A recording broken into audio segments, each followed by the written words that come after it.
लिए अंग्रेजी में लीगल और लीग का लफ्ज इस्तेमाल किया गया है। ये आपकी यूनानी लफ्ज है। लफ्ज लिक्वस है जिसके मानी लफ्ज के है, लफ्ज यानी वर्ड। और ये लफ्ज वो है जो एक खास तबके की चाकरी हो जाती है। बाद में इसके माने किस्सा कहानी है, इसको लेकर ढेर सारे रहे हैं। फिर ऑक्सफोर्ड डिक्शनरी में इसके माने बयान किए गए हैं। इसके अलावा फारसी ज़बान में उस्तूरा के माने अफसाना है कि दास्तान दरबारी के खुदायान को पहलवान फरंगी होती है। इसके अलावा सुहान हाई बेखुदा परेशान और अफसाना है कि बादल के माने में भी इस लफ्ज को इस्तेमाल किया गया है। उस्तूर के माने वफ़ाई के कई रूप बदले हैं, यानी ये कि ये सिर्फ अपने महदूद मानी में नहीं देखा गया है, बल्कि जी फ्रेजर ने अपनी किताब द गोल्डन वर्क में उस्तूरी कहानियों के जरिए बेहतरीन समाजी सियासी निज़ाम को समझाने की कोशिश की है। माहिरीन नफ्सियात ने उस्तूर को नफ्सियाती इल्म से भी जोड़ा है। इसके अलावा शकीलुर रहमान का एक कोड है कि इसमें खास बात एक थोड़ा सा हिस्सा पढ़ रही हूँ कि असातीर का मुतालिया बुनियादी तौर पर मासूम, पुरअसरार और हैरत अंगेज कदीम और कदीम तर इंसानी तजुर्बों की नफ्सियात का मुतालिया है। यूनानी मजहब में पुजारी अपने खुदाओं की बुजुर्गी बयान करने के लिए उनसे बहुत से किस्से मुंसलिक कर देते थे। फिर ये किस्से देवताओं की अजमत के लिए जगह जगह बयान किए जाते थे। ये किस्से ना मजहबी होते, ना मुक़द्दस किताबों के दर्स, अलबत्ता खुदाओं की तौसीफ को खुशनुदी के लिए बहुत कारगर साबित होते हैं। इस किस्म के किस्से कमोबेश हर तहजीब व माशरत में नजर आते हैं। यही वजह है कि असातीर व सनमियात का तहजीब व तमद्दुन से गहरा रिश्ता है। तकरीबन तमाम कदीम तहजीबों की देवमालाएं उनके मजहबी अकायद के मुतालिक मालूमात फराहम करती हैं। इसमें कोई शक नहीं है कि इन कहानियों में तारीखी हक़ायक़ नहीं मौजूद है, लेकिन इन फितरी और मुग़य्यर किस्से को इसी तरह कबूल किया जाता रहा है जैसे कि माकूल बातें हों। उसकी वजह यह है कि इन किस्सों को किसी न किसी अखलाकी पहलू से जोड़कर या खुदाओं से मंसूब करके बयान किया जाता रहा है। हिंदुस्तानी असातीर की खासियत ये है कि उनके किरदार या तो मज़ाहिर फितरत के किसी मजहब से वाबस्ता है या फिर इंसानी सिफात में से किसी ऐसी सिफत से मुंसलिक है जो मुख़य्यर फितरी है।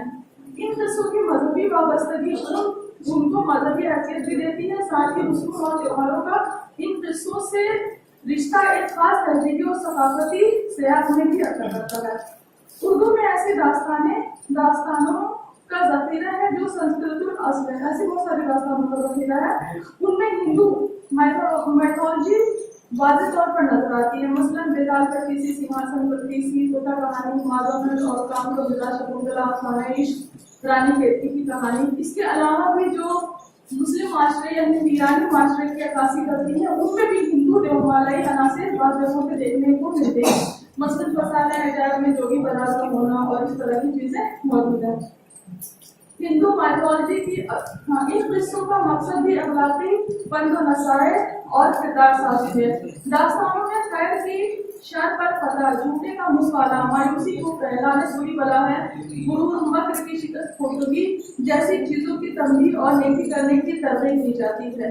एक खास माशरत पर जोर दिया जाता है। इन किस्सों को बज़बान इंसान या चरिंदों परिंद के ज़बान का भी सहारा लेकर बयान किया जाता है। अली अब्बास हुसैनी लिखते हैं कि ये अम्र भी काबिल लिहाज है कि जिन देव, परी, शयातीन, रूह, अरवाह हबीसा, शहर, फिलिस, जंतर मंतर, गंडा, ताबीर, इसमें आजम हिंदुस्तान के अकायद में से हैं। न तो उनके बयान को महज वाहिमा की परस्ताई और सदाकत हयात से गुरेज आसानी से कहा जा सकता है, और न अदबी कारनामों को झूठ की खोट और कतई गैर दिलचस्प समझकर नजरअंदाज किया जाता है। नॉवेल की तारीख। रानी केतकी की कहानी हिंदू मिथोलॉजी की एक उम्दा मिसाल है। इस किस्से के किरदार, ज़मान और मकान का बयान हिंदू देवमालाई की बेहतरीन नक्काशी करते हैं। किस्से में तबक़ाती निज़ाम का खास ख्याल रखा गया। कदीम हिंदू तहजीब में तबक़ाती इम्तियाज़ात की खास अहमियत, जात पात, ऊंच नीच में जकड़ा हुआ माशरा था। इस दास्तान में जब राजा सूरज खान अपने बेटे कुंवर उदय खान के लिए राजा जगत प्रकाश की बेटी रानी केतकी के हक़ाक़ात मांगने के लिए ब्राह्मण को उनके पास भेजते हैं, तो राजा जगत प्रकाश उनसे बड़ी हक़ारत से कहते हैं کہ جو بہمن کی ہتیا کا دھڑکا نہ ہوتا تو تجھ کو اپنی چکی میں ڈلوا دیتا. مزید لکھتے ہیں، مزید کہتا ہے کہ کیا ہوا جو اب بڑھ گئے اور اونچے چڑھ گئے، جس کے ماتھے ہم بائیں پاؤں کے انگوٹھے سے ٹیکا لگا دیں اور مہاراجوں کا راجا ہو جائے. اس کے علاوہ اس قصے میں ایک جگہ اور درج ہے کہ مہندر جوگی کا کیلاش پروت سے آنا. کیلاش پہاڑ دیوی دیوتاؤں کے رہنے کی جگہ ہے، اس سے بہت ساری مت وابستہ ہے. شیو جی کا کیلاش پر ہونا، نواس کرنا ہندو عقیدے میں شامل ہے. مہندر جوگی کی قابلیت کیلاش پہاڑ سے واپسی بھی ظاہر کرتی ہے. اسی پروت پر شیو جی اور راون کے درمیان جنگ ہوئی جس میں راون کو ہرایا گیا. ہندو دیوتاؤں کی بہت سی فتوحات اس پروت سے وابستہ ہے. کیلاش پہاڑ چاندی کا ہے.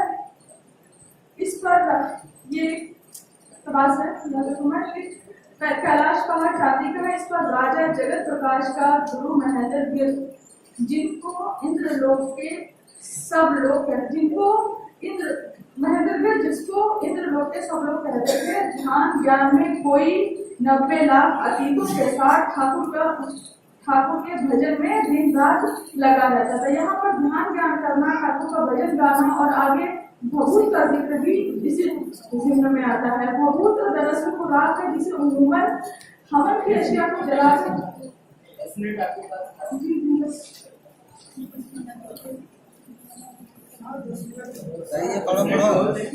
پڑھو اچھا ہے.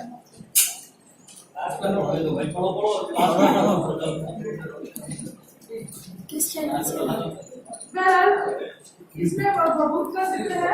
اور اس کے بعد یہاں پر ایک اور اقتباس کا مختصر ہے جس میں گیروا لباس کا پہننا، جٹا بکھیرنا، عورت کا جاگنا، بہت کا ملنا اور الگ سے کپڑے پہنچنا، یہ تمام ہندو دیوالائی مثالوں کو نہ صرف برتا گیا بلکہ قدیم ہندوستان کے عناصر کو مختصر کی داستان میں سمیٹ کر رکھ دیا گیا ہے.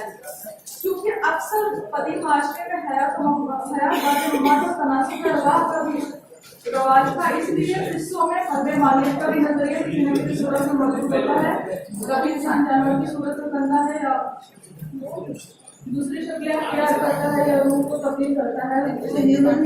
اس میں تذکرہ ہے. آگے کہانی سے اساطیری کردار، دیوی دیوتا، دیونی، پریاں، بھوت، چڑیل، ڈائنے اور یہ تمام جو فوقی کردار ہوتے ہیں داستانی معاشرت میں بالکل بھی اجنبی معلوم نہیں ہوتے. مثلاً رانی کی کہانی میں راجا اندر کا من کے پیار کا ٹھاٹ کرنا اور پریوں کو 16 سلار کا حکم دینا، یہ تمام چیزیں اتنی مانوس بنا دی گئی ہیں کہ اس بات کا اندازہ ہی نہیں ہوتا کہ راجا اندر کوئی دیوتا ہے.